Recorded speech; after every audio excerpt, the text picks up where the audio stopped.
This is the transmission that I'm going to be using here. It's slightly newer than the one that's here.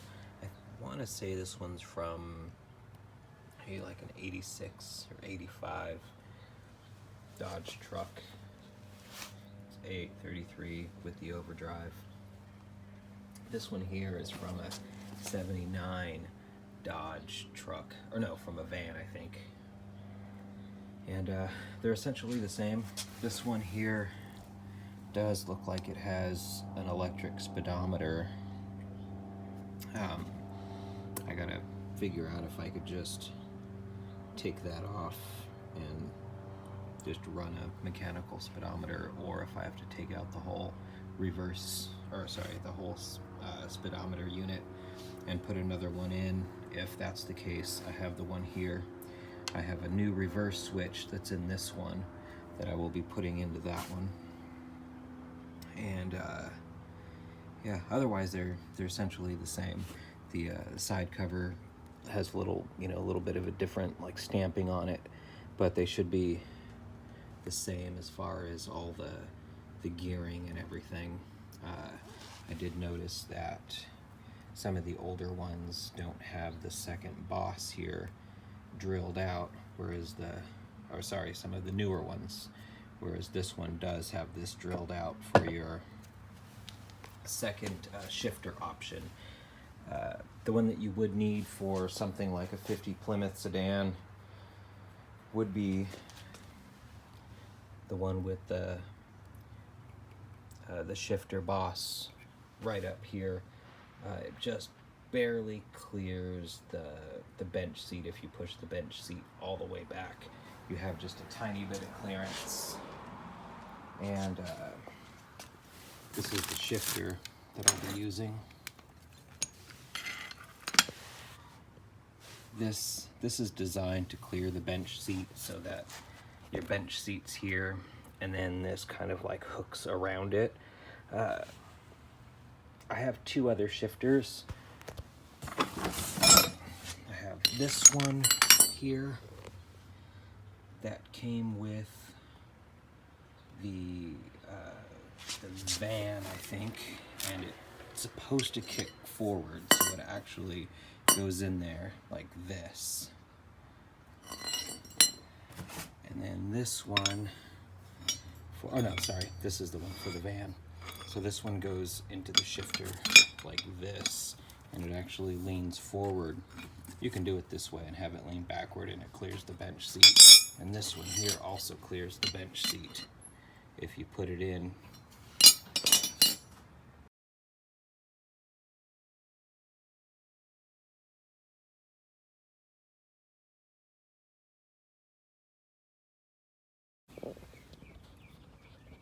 Here's the aluminum adapter plate that I got from George Ash Jr. and it does require a little bit of modification. So let's see if I can get the view here. Right here, this is my bell housing. So there's a step down. This plate is 3/8. I think I mentioned before that there were two different size plates. One was 1/2 inch and one was 3/8, based on the amount of, or the size of the material that the person had when they were making them.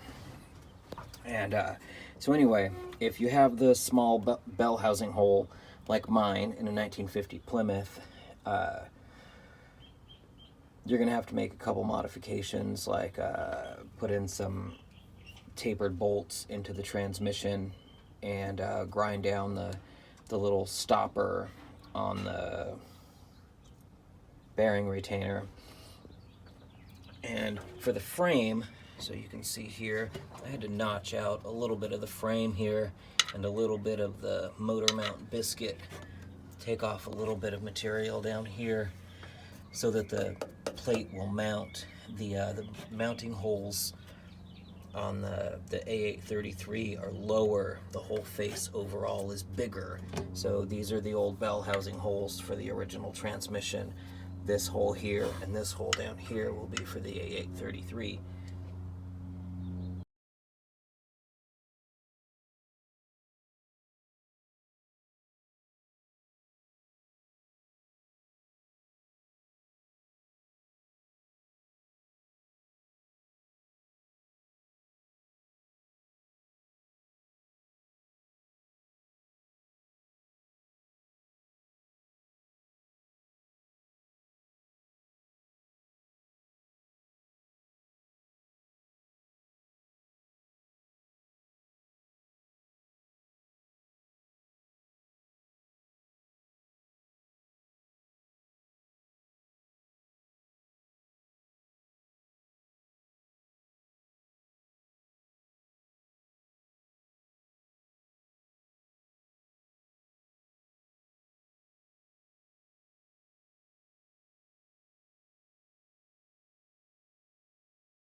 had to have a drive shaft made to work with this transmission. So this transmission requires a slip yoke.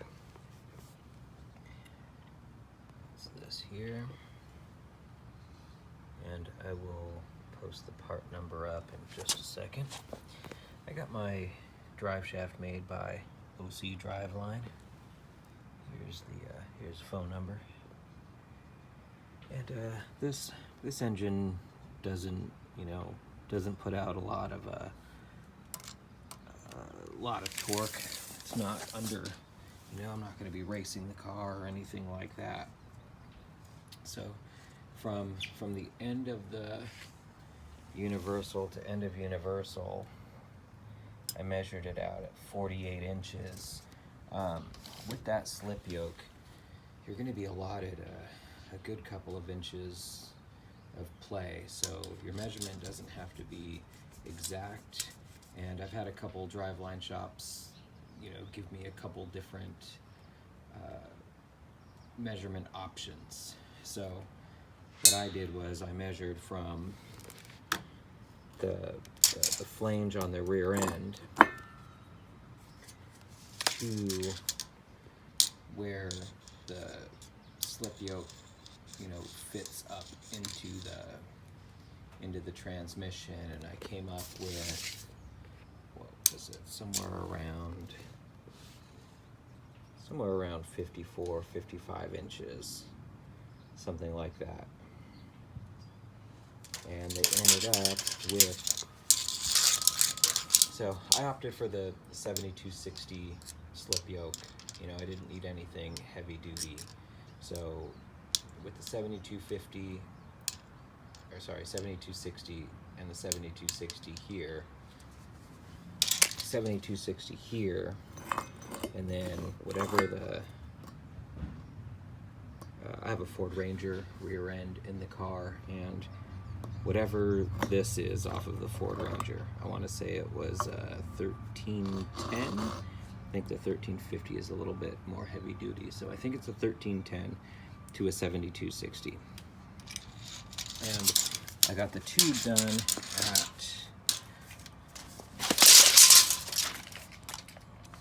it's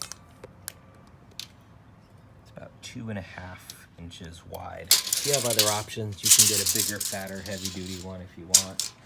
But again, unless you're going to be racing the car or something like that, this is about all you need. It's roughly about the same thickness as the stock drive shaft. Anyway, there's that.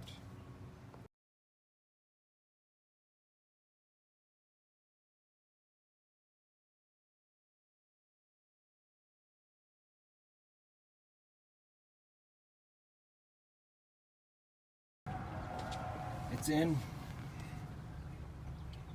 Got the boot in there. So I cut a huge hole in my floor, I think I mentioned before.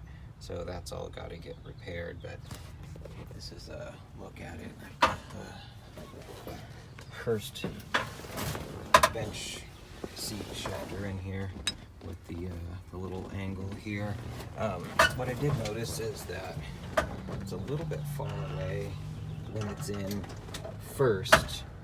It's kind of a reach for me to get to it. So leaning all the way into the back of my seat, I really gotta lean forward. So I think I might end up putting in one of the other shifters. Maybe I can give it a slight bend or so. So here it is in neutral. And for the placement of my seat, if I pull this back into second,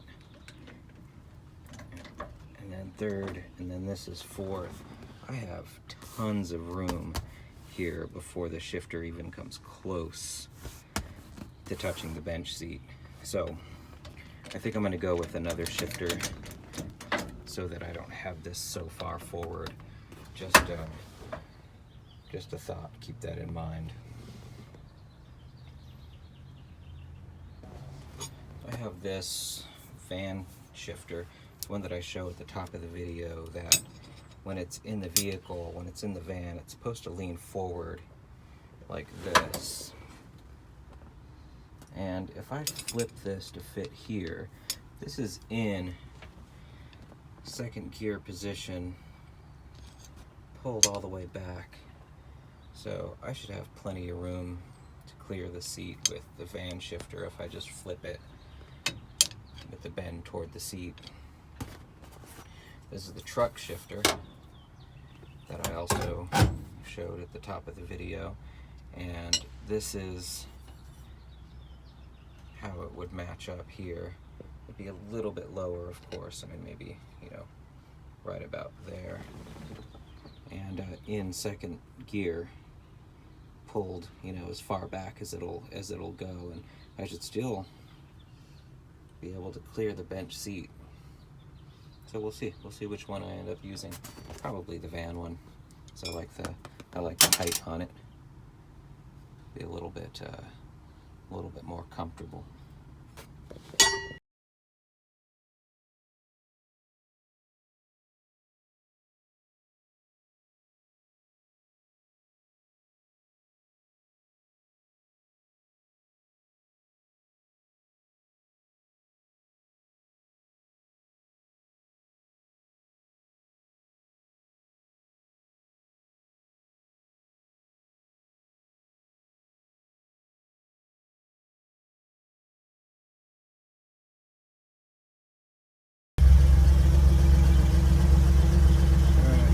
Transmission's in. Got the shifter here. See if I can get a good view here. So reverse, first, second, third, fourth. Shifts nicely. Knock it over a little bit rough to get it into reverse there. So now we're in neutral.